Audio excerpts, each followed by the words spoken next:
अभी आपने सुना हम सब लोग बाबा जी के, बाबा सावन सिंह जी महाराज के जन्म दिवस के पावन महीने के रूप में इस समय को मना रहे हैं।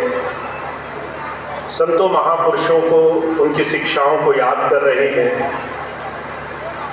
अपने इस जीवन में हम कैसे उनकी शिक्षाओं से अपने जीवन को बदल सकते हैं, कैसे अपने आप को उस गुरुधारा के नजदीक ला सकते हैं, ये हमारा गुरु चरणों में बैठने का उद्देश्य है। अभी आपने बहुत सुंदर सुंदर बातें सुनी। महापुरुषों का इस संसार में आना हम और आप जैसे अनगिनत बहुत सारे लोगों के जीवन में सहज मार्ग से उस प्रभु की तरफ जोड़ने का रास्ता होता है। महापुरुषों का रास्ता कट्टरपंथ का रास्ता नहीं होता। और इस बात का जीता जागता उदाहरण बाबा सावन सिंह जी महाराज के जीवन से मिलता है। अगर बाबा सावन सिंह जी महाराज नहीं होते तो हुजूर बाबा जयमल सिंह जी महाराज के बारे में कहा जाता है वो भजन के बड़े पक्के थे। घंटों घंटों भजन किया करते थे।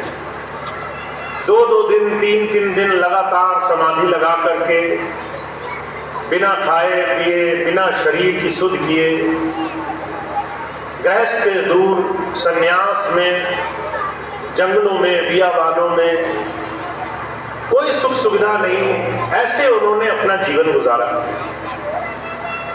ऐसे महापुरुष के समय में जब बाबा जयमल सिंह जी महाराज ने बड़ा हठ योग किया, बहुत कठिन परिश्रम किया, नाम की कमाई में इतना लीन रहे,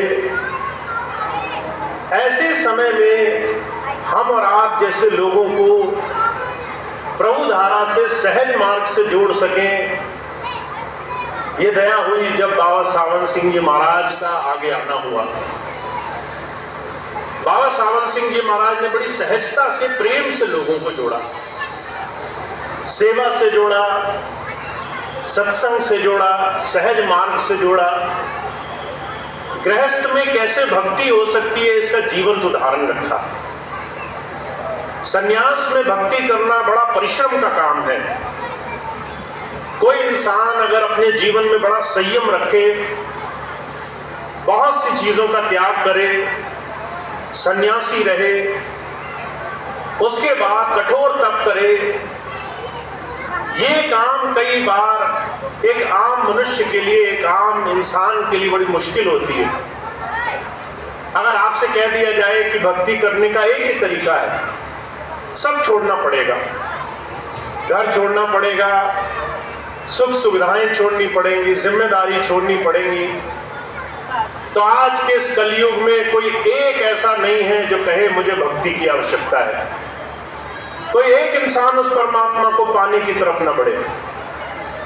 पर संत आते हैं, वो कट्टरपंथ, वो जड़ भक्ति, वो कर्म कांड की भक्ति नहीं कराना चाहते।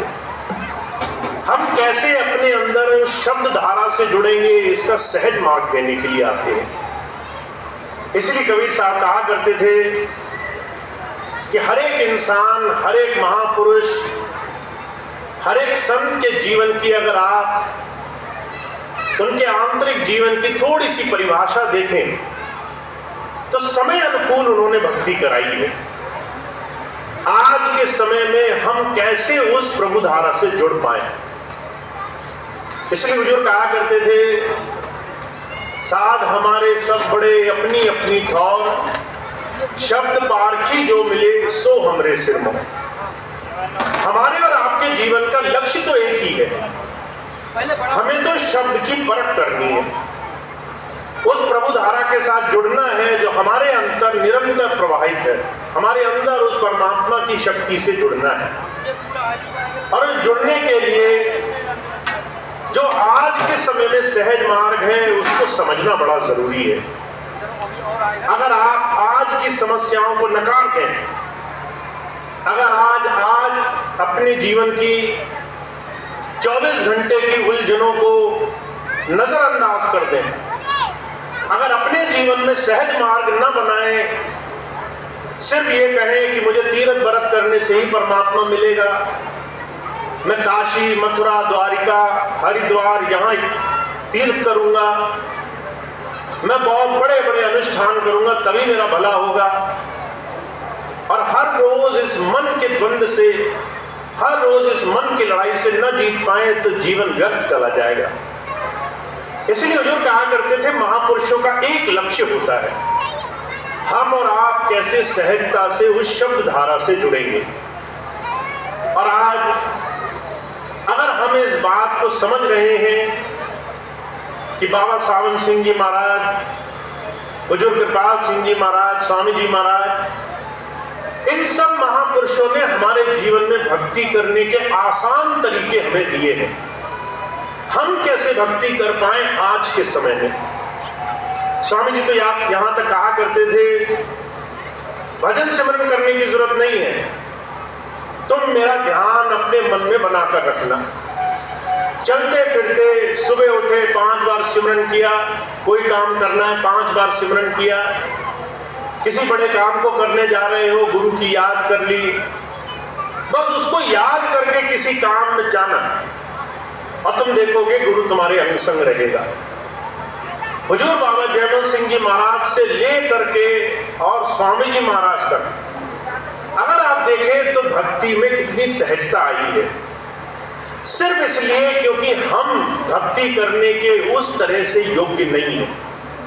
हम तब जब नहीं कर सकते, पर हम साधु महापुरुष, संत महापुरुष की बात को जीवन में आचरण में ला सकते हैं। इसलिए जो कहा करते थे, गृहस्थी सेवे साधु को, साधु सिमरे राम, या में कुछ धोखा नहीं, सरे दो के काम। उनका ध्यान अगर प्रभु से जुड़ा है